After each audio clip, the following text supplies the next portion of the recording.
안녕하세요. 운호고, 그 다음에 산남고, 그 다음에 우리 상당고는 이제 시험이 한참 중이라 두 학기밖에 안 한 것 같은데, 뭐 쉴 틈 없죠. 저번 주에 잠깐 쉬었다가 바로 우리 기말고사 대비 들어가도록 하겠습니다.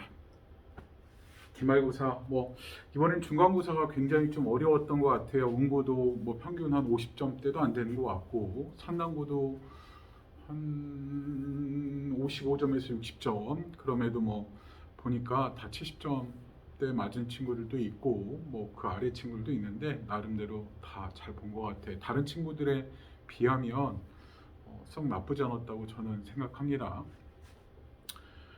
날씨가요. 요즘에 갑자기 뭐 일주일 만에 계절 하나가 바뀐 것 같아요. 그죠? 막 일주일 전까지만 해도 햇살 막 뜨겁고 덥고 막 그랬었는데 요즘에 따뜻한 이불을 덮지 않으면 감기 걸릴 것 같은, 그래서 좀 감기 좀 조심하시고요.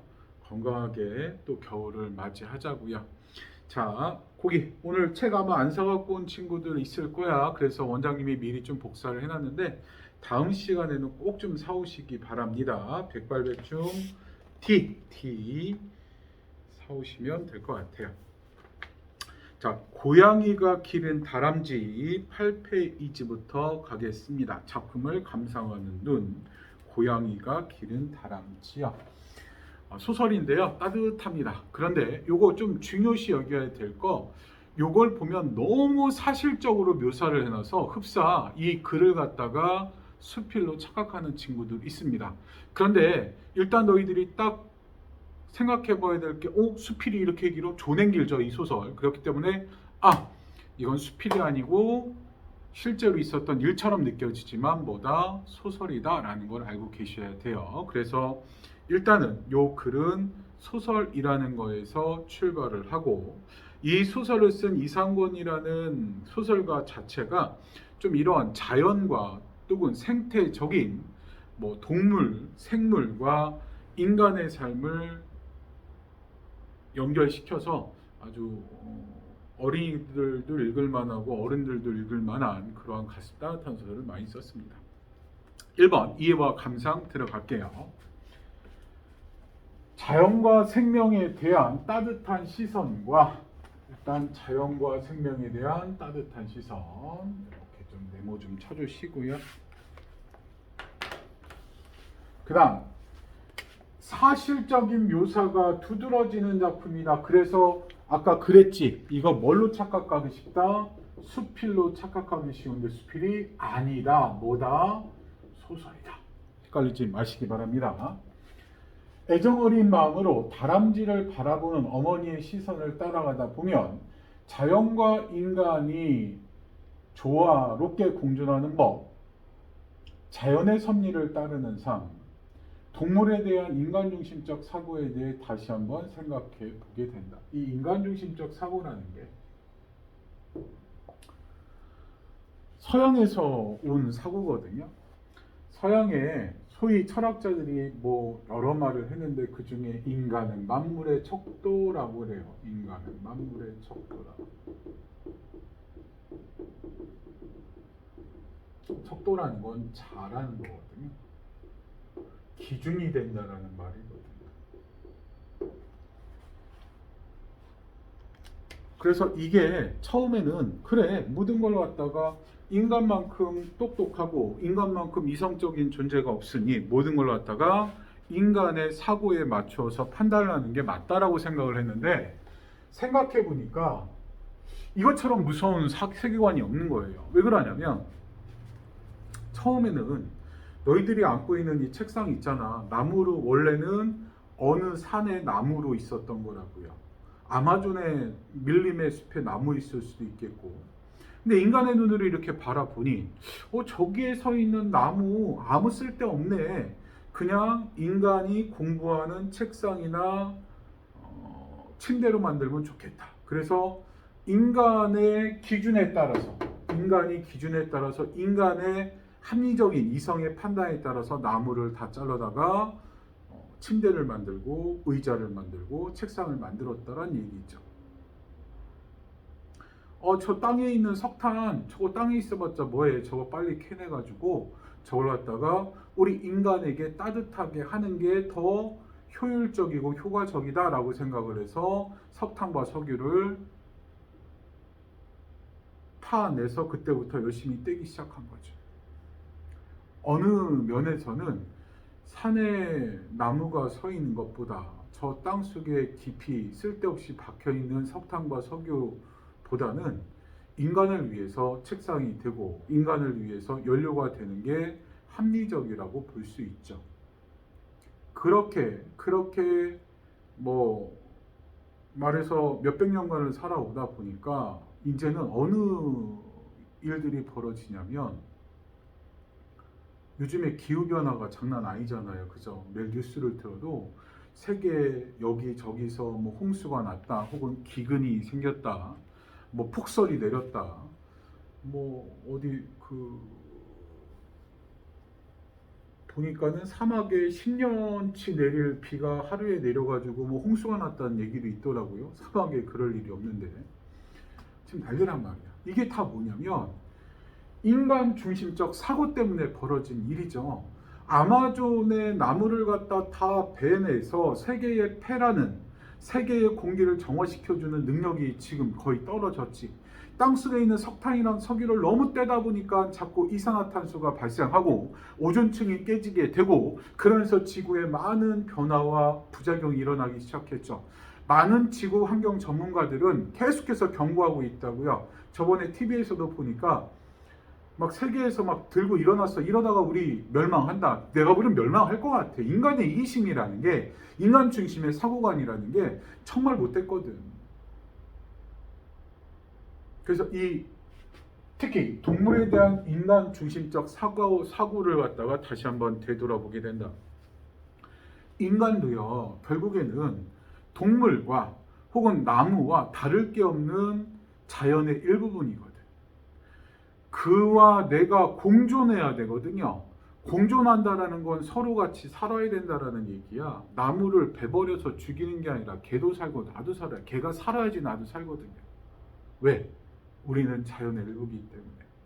근데 모든 걸, 자연을, 동물이든 식물이든 모든 생물을 갖다가 혹은 자연 환경을 갖다가 인간 중심의 사고로 보기 때문에 많은 문제가 발생을 하고, 여기서도 다람쥐를 갖다가 많은 다른 사람들은 애완동물로 여기거든요. 그래서 자기 분양해달라고 서로 줄 서 있고, 그러한 인간 중심적 세계관을 갖다가, 이 사고를 갖다가 고민할 보다 보면 이게 자연과 인간이 조화롭게 공존하는 법, 자연의 섭리를 따르는 삶, 이런 것들이 자연적으로 연결된다고 보시면 될 것 같아요.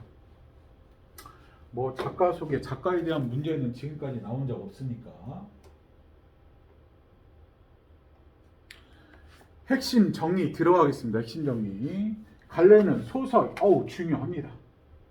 소설이야.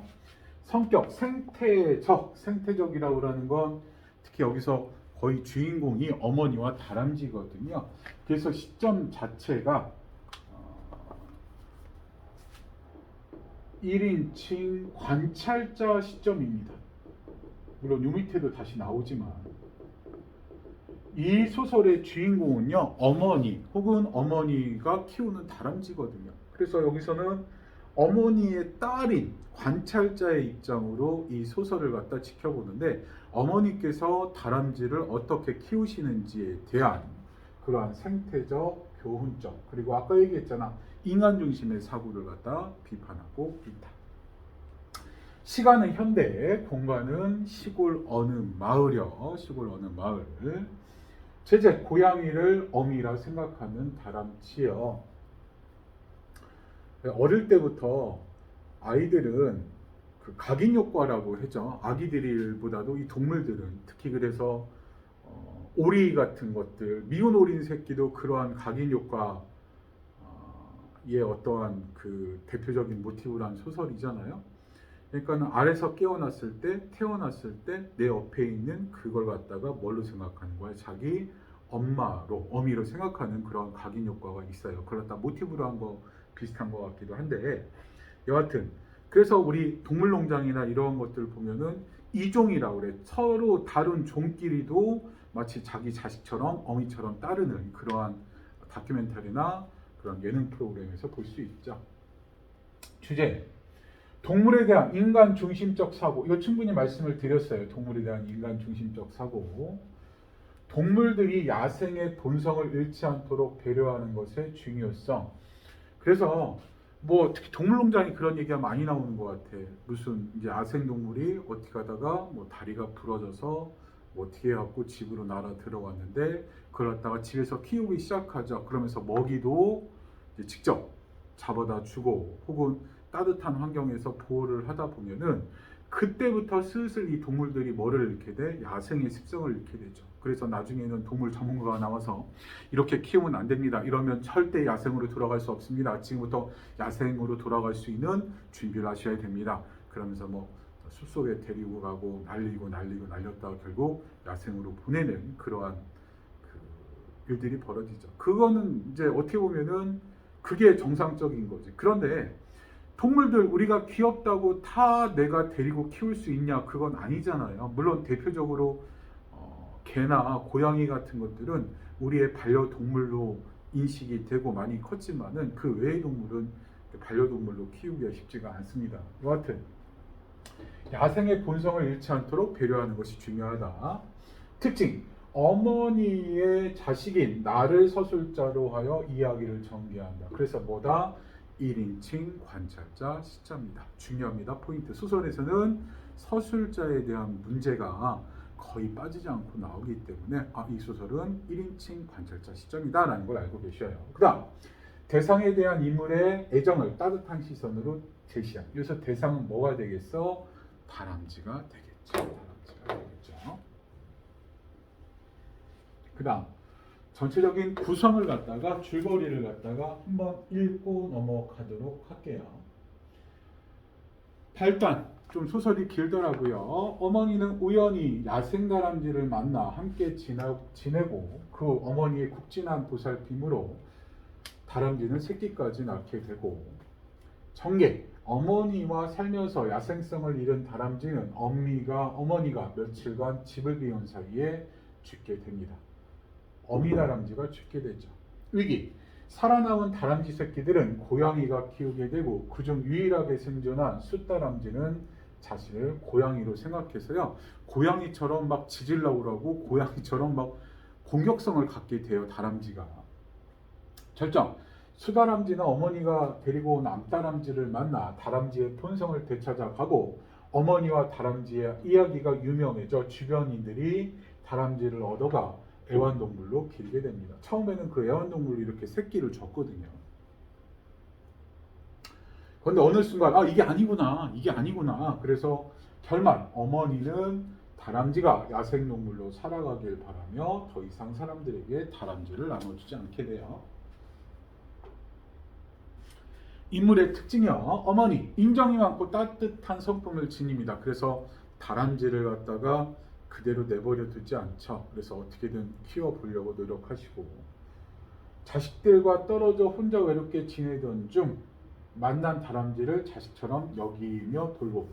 보통 시골에서는 다 자식들이 커서 도시로 공부 때문에 직장 때문에 나가게 되면 지금 시골에 가면 대부분 이제 홀로 사시는 혹은 이제 늙은 부부로 사시는 노인분들이 많으시거든요. 어머니도 아마 그러한 상황으로 소설에서 묘사를 하고 있고, 그렇기 때문에 다람쥐에 대한 애정, 다람쥐를 갖다가 자기 친자식처럼 키우는 모습을 보이고 있고요. 여기서 나는 관찰자입니다. 소설에서 관찰자가 중요한 건 아니죠. 중요하지가 않습니다. 그냥 이야기를 전달해주는, 관찰에서 어머니와 다람쥐의 생태적 모습 그리고 사랑을 주고받는 모습을 갖다가 관찰해서 보여주기 때문에 특정한 성격은 드러나 있지 않다.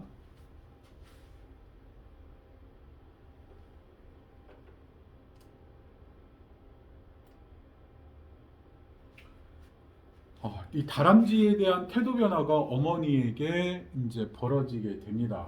어미 다람쥐가 죽기 전 먹이를 구해다 주며 다람쥐를 보살핍니다.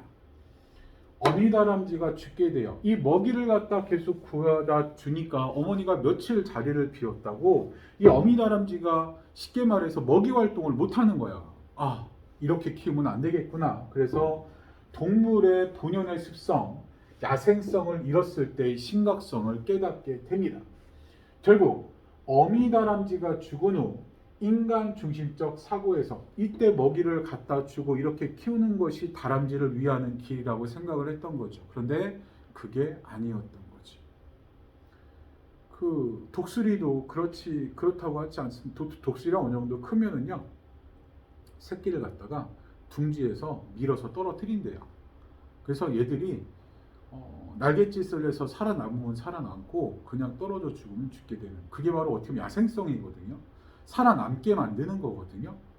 만약에 계속 둥지에서 끼고 살 수도 있겠지, 독수리도, 그지? 그렇지만 그렇게 되면 나중에 날지도 못할 거 아니야. 그럼 어느 순간 독수리임에도 불구하고 구렁이에게 잡혀 먹을 수도 있는 거고, 그보다 더 약한 뭐 여우나 쪽제비에게 잡혀 먹을 수도 있는 거고, 결국 중요한 건 야생의 본능을 잃어버리지 않게 하는 게, 그게 진짜 중요한 거구나. 내가 저 다람쥐에게 먹이를 갖다 준 건 그야말로 인간 중심의 사고였구나 라는 걸 어머니께서 깨닫게 되는 거고, 이 어머니를 통해서 이 작가는 이러한 얘기를 해주고 싶었던 거죠. 태도 변화의 원인이요, 자신에게 의존하던 어미 다람쥐의 죽음을 통해 동물이 본래의 습성을 잃게 되는 상황이 얼마나 심각한 것인지를 알게 된다.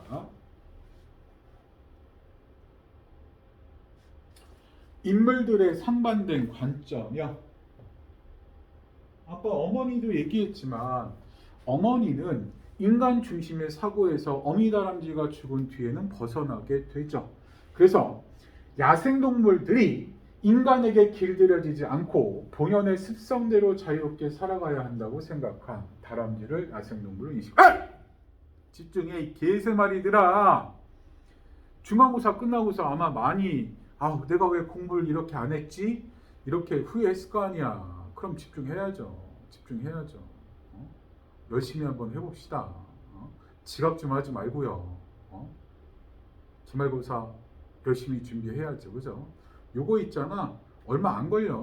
뭐 한 2, 3주면 끝나니까 2, 3주 끝내놓고 바로 또 내가 처음부터 디테일하게 들어갈 테니까 집중합시다. 야, 우리 한 번 시험이 지금 이렇게 보니까 무슨 배트맨 같죠? 배트맨 같은데 한 번 시험이 대학교 입시와 직결되잖아. 여기 다 내가 보기로는 수시로 교과 전형으로 대학을 들어가야 되는 친구들인데 지금 미리 내신을 안 따두면 나중에 지금 한참 수시 쓰고 있거든요. 수시 쓰려고 해도 쓸 데가 없어. 어떤 친구들은 5개까지 자기 원하는 데 써서 가는데 좀 미리 공부하자고요. 그래봤자 이제 1학년 기말고사 한 번 남았지, 그지? 아직까지는 좀 시간이 남았으니까 집중하자고요. 이에 비해서 조카나 교장, 마을 사람들이 이 다람쥐를 갖다 분양받기를 원하거든요. 동물 고유의 습성을 무시한 채 동물을 사람의 소유물로 생각하여 동물을 길들이려고 한다. 그래서 다람쥐를 야생동물이 아닌 애완동물로 인식한다. 이 두 사람의 상반된 관점을 통해서, 그런데 보통 우리는요 다 어떠한 관점을 갖고 있어? 조카, 교장, 마을 사람들, 이거는요 이 사람들뿐만 아니라 우리 일반 사람들이 갖고 있는 인간 중심적 사고야. 모든 동물을 갖다가 충분히 우리 애완견, 내가 이뻐라 하니까 내가 키울 것 같아. 내가 우리 집에도 똘추라는 강아지를 키웁니다. 똘추라고 왜 지었는지는 우리 되게 안 좋은 용어인데 그 정도 똘추였거든요. 내가 우리 딸들이 이제 크니까 얘기를 해. 애들 있잖아. 강아지 꼭 하루에 2번, 원래는 강아지는 2번 이상을 갖다가 외출을 시켜줘야 된대요. 산책을 시켜줘야 된대요. 그렇지 않으면 우울증에 빠져 산대요. 2번까지는 너희들이 학교 다니고 학원 다니니까 힘드니까 저녁 때 학원 갔다 와서 밥 먹고 산책이라도 시켜라 라고 매일 얘기를 하거든요. 그 이유가 뭐냐면 아이들한테 만약에 너희들이 똘추라고 생각해봐. 하루 종일 집에서 밖에 나가지도 못하고 집에서 하루 종일, 그것도 하루만 아니라 이틀, 3일, 4일, 한 달 내내 집 밖을 못 나간다고 생각해봐. 아마 너 미칠걸? 네가 아마 똘추라고 생각한다면, 네가 매일 이쁘다고 한다며, 우리 아린이 아이니가 똘추 매일 이쁘다고 옆에 데리고 잔다며, 그럼 네가 한번 똘추가 한번 되어봐. 즉 인간중심적 사고관을 버리라고 애들한테 교육을 시키는 거거든요. 너희들도 집에 애완견이 있다면 시간 나는 대로 산책을 시켜줘야 됩니다. 하루에 2회 이상 안 하면 정신병 생긴대요. 그런 거지. 많은 사람들이 그냥 자기가 이뻐한다고 해서 자기의 만족을 차리려고 그렇게 개나 고양이를 키우는데, 난 사실 혼자 사는 사람들이 개나 고양이 키우는 것도 솔직히 마음에 안 들어. 왜 그러냐면 집에 하루 종일 같이 있는 것도 아니고 거의 하루의 대부분을 갖다가 그 회사를 나오잖아요. 그러면 그 나머지 시간은 오롯이 걔 혼자 집에서 창문만 바라보고 문만 바라보고, 카메라 보니까 문만 이렇게 바라보고 있더라고. 정신병 걸리. 그거 되게 인간중심적 사고관이야. 자기 외롭다고 자기 집에 들어와서 아무도 없는 방에 들어오기 뭐해서 누구라도 반겨줬으면 좋겠다 그래서 걔에게 그렇게 애정을 드린다고, 그러면서 걔에게 주사 맞힌다 뭐한다 돈 많이 들어간다고 하는데, 그거 너무 이기적인 사고관이야. 거꾸로 생각해 보라고. 지가 매일 집에 하루 종일 처박혀 있고 강아지가 출퇴근한다고 생각을 해봐. 그래서 혼자 사시는 분은요, 그 혼자라는 거에 대한 외로움을 감당하시고 인간중심적 사고관에서 좀 벗어나야 될 것 같다. 작가가 인간중심적 시각에서 동물을 소유하려는 태도를 비판한다. 자연이 본연의 습성대로 살아갈 때 인간도 행복할 수 있다.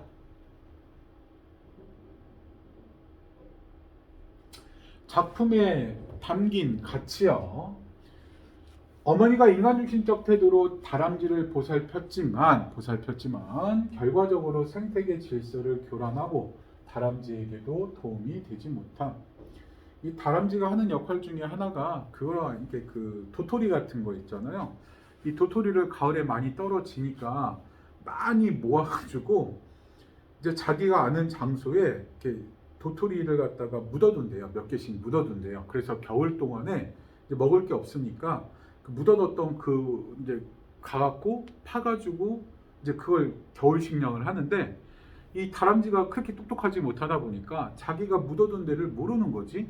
그러면 자연스럽게 그 이듬해 그 다람쥐가 잊었던 그 도토리에서 순이 자라고 싹이 자라서 거기에서 또 도토리 나무가 참나무가 자라난다고 하더라고요. 그러니까는 이 다람쥐도 별거 아닌 것 같은데도 이 다람쥐가 생태계의 굉장한 질서를 유지하고 있는 중에 하나의 고리 역할을 한다는 거지. 그죠?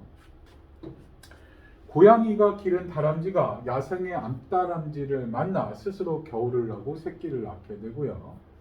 다람쥐가 묻어놓은 밤이나 도토리가 싹을 틔워 나무가 되면 인간이 그 열매를 먹을 수가 있죠. 아까도 얘기했지만 만약에 인간이 그걸 갖다가 이렇게 먹이를 갖다 준다면 이 다람쥐가 묻어놓은 밤이나 도토리가 그거 싹을 틔울 수가 없겠지. 그지? 그래서 다양한 생태계의 가치를 존중하는 모습이야말로 앞으로 우리 인간이 나아가야 할 삶이람을 깨달은다.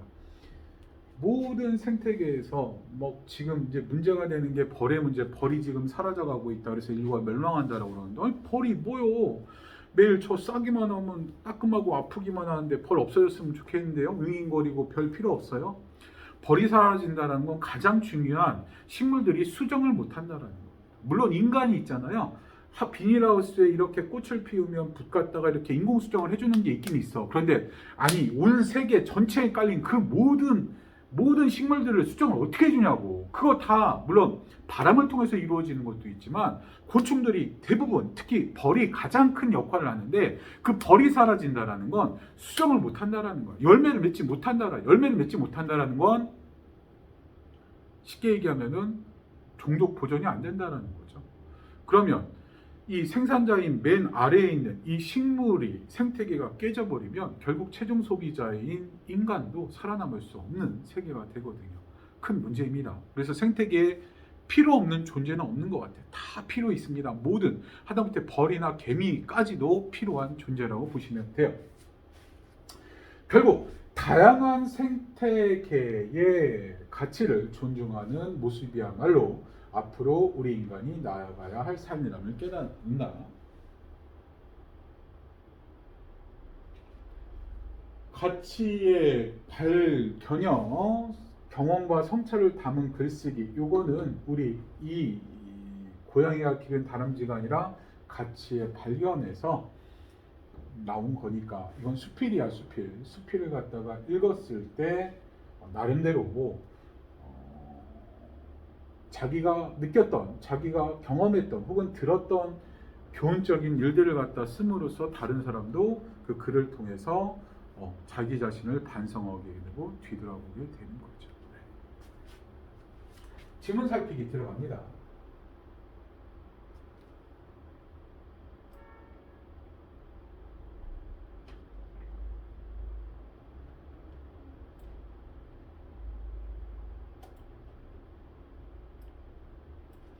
자식 같은 동물 보겠습니다.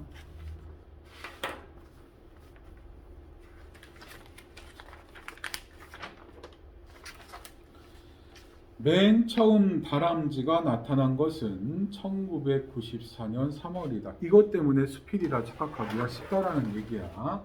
구체적인 사람이 있잖아요. 뭐 다른 설명문에서도 마찬가지야. 구체적인 이 수치를 제공을 하면은 이거 정말 있었던 일인가? 그래서 착각을 하게 만들거든요. 그렇지만 이거는 소설이다. 단지 사실감을 주기 위한 장치일 뿐이야. 어머니는 마당에서 씨 고구마를 고르고 있었다. 씨 고구마라는 건 고구마 중에서도 이제 다음에 심어가지고 다시 거기서 싹이 나고 또 뿌리가 되고, 그러니까 쉽게 종자죠. 종자 고구마를 고르고 있었죠. 추위에 약한 고구마는 조금만 찬바람을 맞아도 얼어서 썩어버린다. 물론 따뜻한 방에다 보관하지만 봄이 되면 썩는 게 절반이다. 환갑을 넘긴 어머니는 점점 농사를 줄이는 중이지만 자식들에게 붙여줄 농사는 최소한으로 지으신다. 아마 지금 시골에 계신 할아버지 할머니들이 다 그렇게 뼈 빠지게 힘들게 농사 지어갖고 결국에는 가을에 바리 너희들 가정으로 손자 손주 주려고 그렇게 보내시는 할머니 할아버지 많죠. 고구마, 감자, 고추, 콩, 팥, 쌀농사 땅이다. 쌀농사야 기계로 한다지만 밭농사는 모두 손으로 해야 한다. 고구마를 좋아하는 자식은 둘째인 나다. 둘째 딸인 관찰자, 둘째 딸이 관찰자가 되는 거죠. 어머니는 나 때문에 해마다 고구마 농사를 짓는다. 나도 고구마 굉장히 좋아하거든요. 찐 고구마도 좋아하고 꼰 고구마도 좋아하고 고구마는 사랑입니다. 그죠? 근데 웃긴 게 고구마가 우리 어린 딸이 아빠 화장실 갔다 오더니 나 고구마 쪘어, 큰 거 쪘어 이렇게 얘기하더라고. 그래서 보니까 고구마가 이렇게 똥을 갖다가 고구마 쪘다라고 표현을 하는데 왜 이렇게 귀엽던지. 여러분들도 고구마 매일 뭐 한두 번씩은 찌으시잖아요. 그죠? 난 한 4번쯤 찌는 것 같은데 먹는 게 많으니까 뭐 많이 쪄야지. 그지? 그날따라 어머니는 내 생각으로 눈을 감고 있었다. 그런데 뭔가 발등을 타고 넘어갔다. 눈을 떠보니 아주 귀여운 다람쥐다. 숱하게 보아온 동물이지만 그날은 특별하게 보였다. 사람이 나이 들면 동물을 좋아한다는 말이 있다. 자연과 가까워진다는 뜻이다. 자연과 가깝다는 말은 죽을 날이 가까워졌다는 뜻도 있다. 정말 있잖아. 이건 농담이 아닙니다. 카톡에 푸사를 보면은 이 사람의 나이대를 대략 짐작할 수 있는 게, 보통 10대는 자기 사진을 많이 올립니다. 셀카요. 자기 이쁘게 나온 사진을 제일 많이 올리고, 20대는 연애하는 나이라 자기와 사랑하는 그 연인과 같이 찍은 사진을 올린다고 합니다. 올린다고 해요. 30대는 이제 아이를 낳고 키우는 아기 사진이 많이 올라가 있다고 하고요. 이제 40대, 50대부터는 슬슬 꽃 혹은 뭐 아름다운 꽃이 있잖아요. 꽃 같은 것들 혹은 뭐 동물 같은 것들 이런 것들을 많이 올린다고 하는데, 원장님도 보니까 이 사시사철 피어났던 꽃들이 너무 아름다운 거예요. 그냥 지나가다 피어난 들꽃을 보더라도 내가 그전에 느끼지 못했던 아름다움을 느끼게 되더라고요. 야, 어른들 보면은 우리 이제 지금은 돌아가셨지만 장인어른요, 개새끼는 무슨 개새끼야, 개새끼는 밖에서 키우는 게 개새끼지 어떻게 집에다 키워, 이렇게 했었던 분인데 늙으시니까 돌아가시기 직전까지 그 똘추라는 강아지를 제일 이뻐 하셨거든요. 그러니까 나이가 드니까 자연에 대한 이 애정이 생기나 봐요. 정말 진짜 이 글과 마찬가지로 식물에 대한, 동물에 대한 애정이 생기게 되고 또한 그러한 따뜻한 눈으로 보게 되더라고요. 물론 지금도 자연을 갖다가 아름답게 보는 친구들도 많겠지만 그만큼 자연과 가까워졌다는 건 죽을 날이 가까워졌다라고 얘기를 하는 거죠. 아무튼 평소에는 거들떠보지도 않던 동물이지만 어머니는 다람쥐를 유심히 바라보았다. 겨울잠에서 깬 후 충분히 먹지 못했는지 여유어 보였다. 하긴 아직은 다람쥐들이 배고픈 계절이다. 옛, 나 이거 먹으렴. 어머니는 고구마 한 개를 반으로 쪼개서 던져주었다. 다람쥐가 어머니 눈치를 살폈다. 어머니가 웃어주었다. 이 야생동물들은 두 가지가 있어요. 이 인간을 접해보지 못한 야생동물들은 인간을 무서워할 줄 모르죠. 근데 이제 인간을 본 거는 이제 인간이 어떠한 존재라는 걸 알기 때문에 되게 경각심이 많죠. 그런데 제가 설악산에 올라갈 때 거기는 이제 다람쥐들이 막 숱합니다. 막 진짜 우글우글해요. 그런데 이제 쉬고 있으면 다람쥐가 저쯤에서 이렇게 와요. 그러면 이제 먹을 것 같은 걸 이렇게 꺼내서 이렇게 주게 되면은 처음에는 이제 안 오다가 저기다 이렇게 던져주면 또 이제 조심조심 와서 먹거든요. 그런데 되게 웃긴 게 내가 500m 고지에서 거기 1790고지인가 계속 올라가면 올라갈수록 그 다람쥐가 그 아까 줬던 계속 쫓아오는 거야. 그럼 또 이제 기어서 주고 그래서 거의 1시간 넘게 그 다람쥐가 쫓아왔던 기억이 나거든요. 꼭 그 추억이 떠오르네요.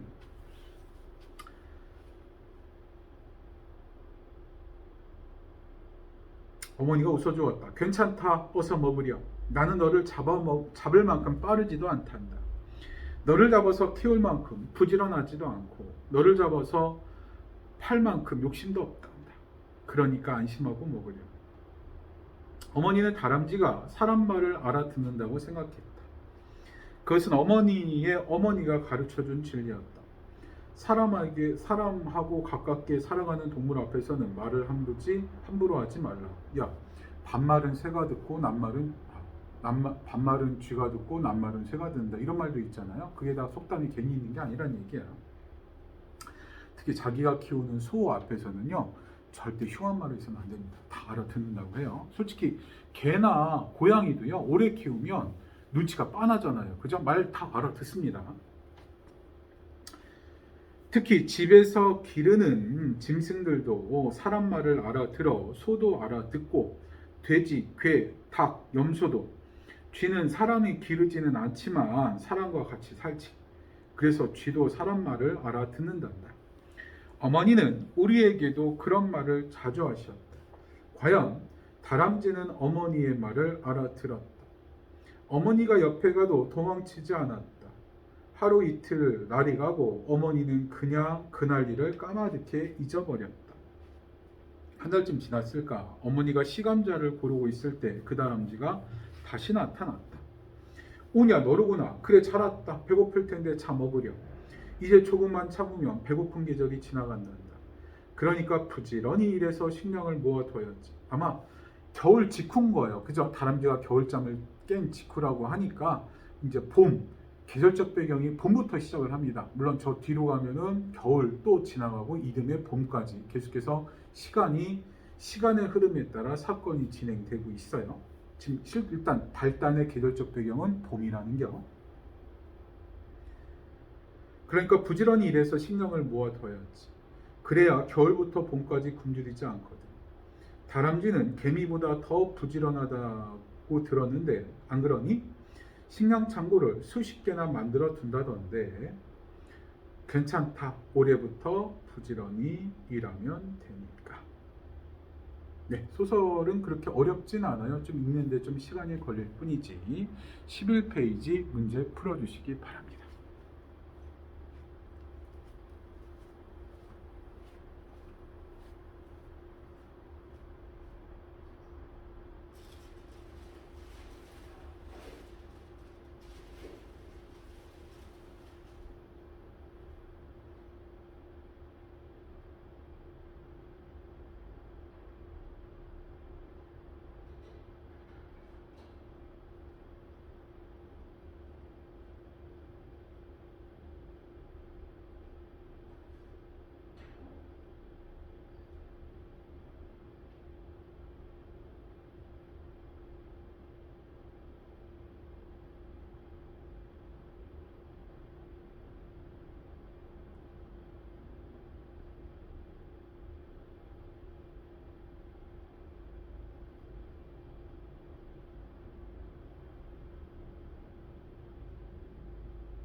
집중하십시오.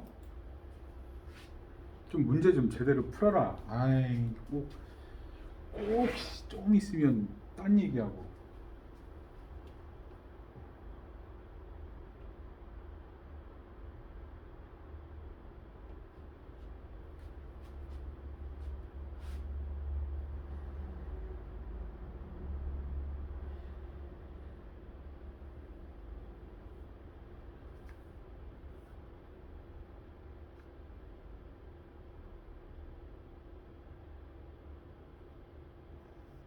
자, 같이 한번 풀어볼게요. 1번, 이 글에 대한 설명이 맞으면 O, 틀리면 X.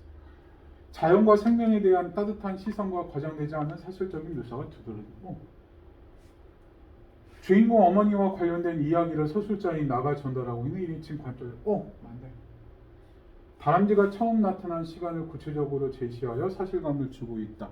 뭐라고 돼 있어? 1994년 3월이다. 어머니가 힘든 고구마를 해마다 짓는 것은 고구마를 좋아한 나 때문에.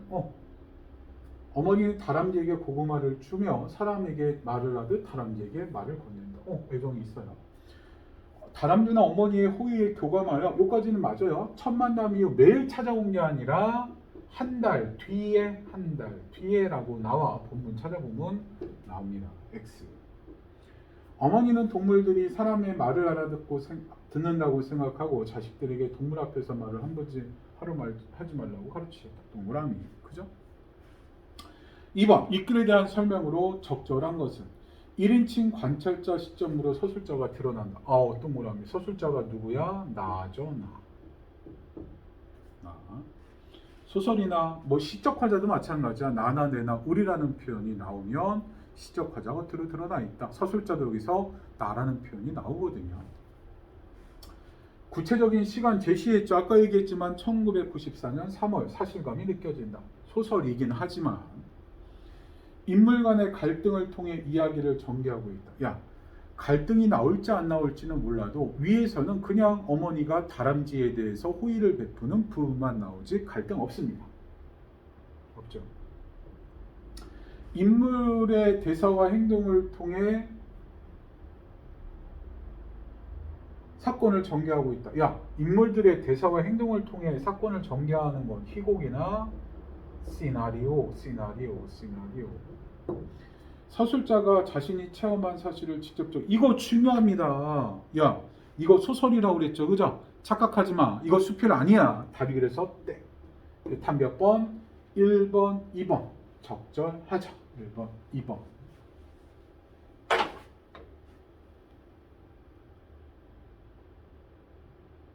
자, 윗글의 내용과 일치하지 않은 것은 1번 어머니는 동물들에 대한 애정 가지고 있네요. 어머니와 다람쥐가 처음 만난 것 아까 겨울잠을 깨고 나왔다고 그랬잖아. 오또무라미. 어머니와 다람쥐 간의 정서적인 교감이 이루어졌어. 어머니는 생계에 필요한 만큼만이 아니라 누구 때문에 자식들에게 붙여줄 농사는 최소한 지으신다고 했죠. 생계가 아니라 자식들에게 붙여줄 농사를 지으시는 거죠. 아마 여기에 생계라는 건 먹고 살기 위해서 지으신다라는 건데 아마 자식들이 생활비는 다 붙여주는 것 같아. 그러니까 자식들을 위한 최소한의 농사라고 그랬지. 고구마 농사는 자식에 대한 어머니의 사랑, 특히 나에 대한 어머니의 사랑을 의미하죠. 4번 보기는 어머니와 다람쥐 간의 만남과 교감을 정의한 것이다. 기억과 니은에 들어갈 알맞은 말은 다람쥐가 어머니를 처음 보았을 때 어머니를 경계하였지만 어머니의 말을 알아들었는지 어머니가 옆에 가도 도망치지 않았다. 그날 이후 한 달쯤 지났을 때 다람쥐가 다시 어머니 앞에 나타났다. 이를 통해 어머니와 다람쥐 간의 정서적 교감, 마음을 주고받았죠. 교감이 이루어졌음을 알 수가 있다. 그 다음 페이지 12페이지요. 여기 읽고 계세요? 원장님 금방 컴백합니다.